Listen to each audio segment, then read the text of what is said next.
Ross, in terms of the presidential race, how do you see the Republican side developing and how quickly? The Republican Party tends to be much more of a party that nominates the person perceived to be the next one in line. The Democratic Party has been a little bit more open historically to outsiders. How do you think that by the time April rolls around, May, Republicans perhaps still won't have an apparent nominee? Everybody hear that? What's going to go on with the Republican nomination for president and how long will it take? It usually settles by March because that's how the primaries are stacked. If it gets all the way to March, you know, Texas has had a March primary for a long time, and for years, it was all settled by the time it got here. We already knew George Bush was the winner when it got here. We already knew McCain was the winner when it got here. We didn't know about the Democratic side, you know, if you remember 2008.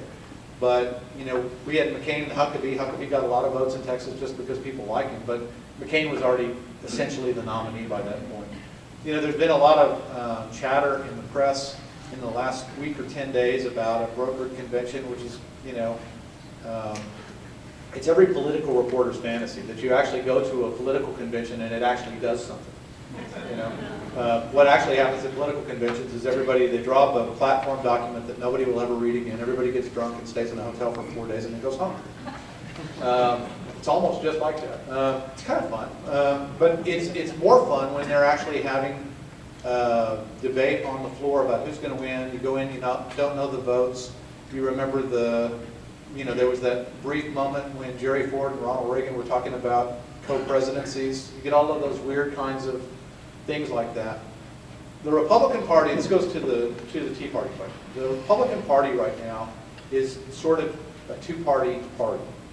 And the question is the strength of, I don't like to call it Tea Party people because it's not all Tea Party people. It's more like traditional Republicans, establishment Republicans, and anti-establishment Republicans. Romney's clearly this candidate. You know, there are some others that could go into that role if they were successful. This is where Pawlenty would have been. And then there are the insurgent candidates. This is where Bachmann is. It's where Palin would be. It's where Perry is. And so the question, you know, that you get is, does that difference, does that tension inside the Republican Party prevail all the way into a convention, or does one side or the other actually win this thing? There's two primaries that are going on right now. One of them is the primary that you know about where they're all trying to get our attention and our votes. The other primary is the financial primary. And that's where the candidates are going to the people who raise money for them. You know, everybody can only give $2,500, but you know, we're in the land of bundling now, where you know you can go out and get 20 of your friends and come in with 20 people at $2,500. It's like a phone tree kind of thing, and that's how they raise money. We're also in the first election after something called the Citizens United case, which was a Supreme Court case that basically said under certain conditions and circumstances, corporate money can be used in elections. Corporations, to quote Mitt Romney, are people. And he was actually quoting the Supreme Court and saying they have the same speech right to some extent in elections as people do, so you can raise corporate money for elections. We don't know what that's going to mean, except that it may mean a whole bunch of new money in these elections in ways that we haven't seen before. So there's this finance primary going on, and to a large extent the finance primary determines who the top candidates are. You know, if you have a field of 6, after a minute, 4 of them starve. After, you know, a minute.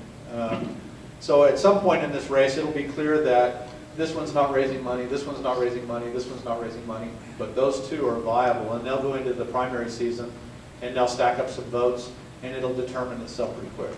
We'll go through the actual vote in Iowa, the actual vote in New Hampshire, and then the Perry theory of the race is that if you get out of Iowa and New Hampshire with some skin left on your body, and you get to South Carolina, then you can start to run the table because you're going into southern states. South Carolina, Florida, bang, bang, bang, bang, bang.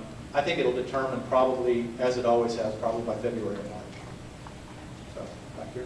How do you see a Perry presidency impacting the state of Texas? How does a Perry presidency impact the state of Texas? Well, you know, there's a problem here. If you elect someone from your own state who doesn't like pork, what's the point? You know, there's a little bit of that. if you share his philosophy, I mean, it means that states are going to get more say in how government runs, that to some extent, although he had an interesting stumble here, to some extent he wants states to determine what they do. You know, set your own state law. Maybe you should write your own Medicaid standard and we'll fund it if it meets some minimum federal standard that's lower than the current one. The place where he had the stumble was he said, you know, states should be able to do their thing, including New York when they voted for same-sex marriage. And Rick Santorum and some others jumped up and said, wait a minute, we're against that. And so he said, of course I'm for a federal constitutional amendment against same-sex marriage that would prevent the states from doing that. So that was Perry's first, you know, welcome to presidential politics. But generally speaking, I think he would probably hand more to the states. If he was completely in control and he could tell Congress what to do, he would say, cut your budget, let the states determine a lot of this kind of stuff, and let's see what happens, right? And then we'd start getting some of the things that we see in school districts. You know, you get to a point where if you're going to run all these laboratories like that, you're going to say, we're going to let this school district excel because we don't have many regulations. We're going to let that school district fail because we don't have any regulations, right? And everybody says, well, wait a minute, you can't do that. So you pull them up. That's where you get statism and federalism. So. What do you see if Hutchison leaves the Senate finally? What do you see happening in that race, and who do you think will run? The question is, what happens in the Senate race with Hutchison leaving? I put up a story right before I left the office that Mike McCall is now looking at this race and telling people privately that he put in $4 to $6 million of his own money. So that could actually shake it up. The race right now sets up with David Dewhurst, the Lieutenant Governor, who's rich enough to self-fund. Tom Leppert, who's the former mayor of Dallas, who can self-fund to a point but not fully. Ted Cruz, former Solicitor General, worked for William Rehnquist at the U.S. Supreme Court, worked for Greg Abbott here, Attorney General's office. He's probably the most energetic candidate. He hadn't raised as much money. He's never stood for election. So, but he's kind of an interesting candidate. He's making a direct play for conservative and Tea Party votes. There's an undertaker named Glenn Addison in the race. I left out Railroad Commissioner Elizabeth Ames Jones. The presumption in that race right now, pre-McCall, is that Dewhurst is the guy to beat. He's got the highest name ID, he's run statewide, and he's rich.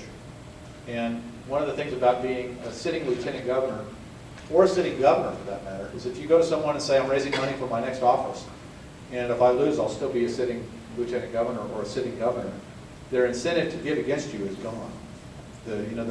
If I give against this guy, I'm either going to have given against a U.S. senator or a lieutenant governor, and I can't figure out a way that that's smart, right? So maybe I'll either stay home or I'll get to Dewhurst. I mean, it makes it prohibitive.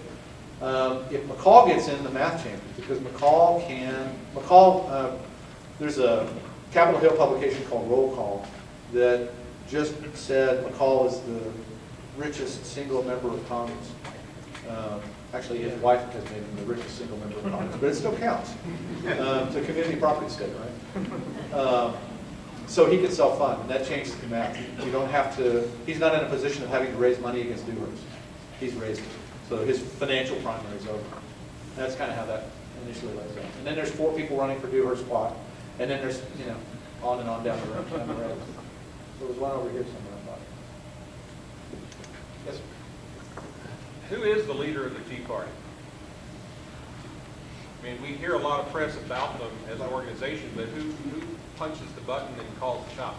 Well, that's why I'm sort of hesitant to call the Tea Party, to label everybody as a Tea Party thing. Right now, it's sort of a wave without a surfer, right? And politicians, as I said, are very responsive, and they're opportunistic in the way that entrepreneurial people are, and everybody's trying to be the person in front of the Tea Party. Is it going to be, the governor of Wisconsin or the governor of Florida? Is it going to be Marco Rubio? Is it going to be, nobody's sort of emerged as the national person.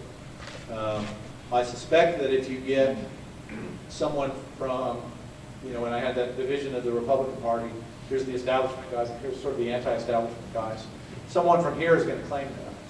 The guy who claims it sort of institutionally right now is Dick Armey, the former U.S. Majority Leader from Flower Mound, and my college economics professor, by the way, at North Texas.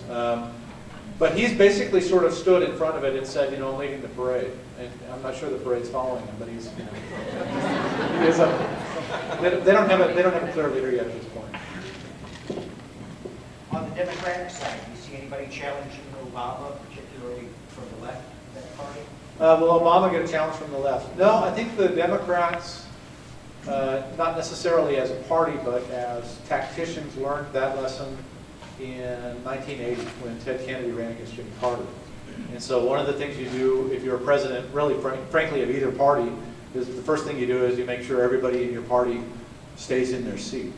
And, you know, Obama has done a couple of things. I mean, you're correct that he's made the left mad, but he's also the guy who ran a presidential campaign that raised almost $900 million. And, you know, that's one of those things where you look at it and you sort of look at the business plan. If you're the other Democrat, you kind of go, I don't really have a business plan for this. You know, do I want to be steamroller or a road? Right? It's kind of the decision you're making. And I don't know that anybody in a position to run for president is dissatisfied enough to sort of take a bite at that. It enables Obama, and this is kind of interesting, it's frustrating to the Democrats, I think, but it enables him because, as it did George Bush in his midterm, to begin running a general election campaign before the primaries are up. So, you know, the standard sort of thesis here is if you're running for president and you're a Republican, you run to the right, because you got to win your primary. If you're running as a Democrat, you run to the left, because you got to win your primary. And then having won your primary, you scurry back toward the middle to try to win the general election vote. Obama doesn't have to do the run to the left. And so they have already begun, if you pay attention to this, they've already begun painting the Republicans who are running as extremes. Right? They're already running a general election campaign. These guys are right-wingers. You may not be completely satisfied with me, fellow Democrats, but look at the alternative. And so they'll have something of a jump. You know, these are like NBA finals games. Presidential races start off at 49 to 49, and then you fight over the last 2%. If you look at the last several presidential races, and you throw out the third-party candidates. I'm not counting the race with Perot in it because that was a weird race. We had 22%. But if you throw out the people that take away, you know, 4 points here or 5 points there, and look at the two remaining, the popular vote is very close, and you're fighting over, you know, people in the middle. You know, increasingly we're politically, for better or for worse, we're politically polarized. So everybody sort of knows I'm either wearing a red jersey or I'm wearing a blue jersey. But there are still some purple jerseys out there, and you end up fighting over purple jerseys and people who are uncomfortable in their own party. So Obama gets a little bit of a jump there.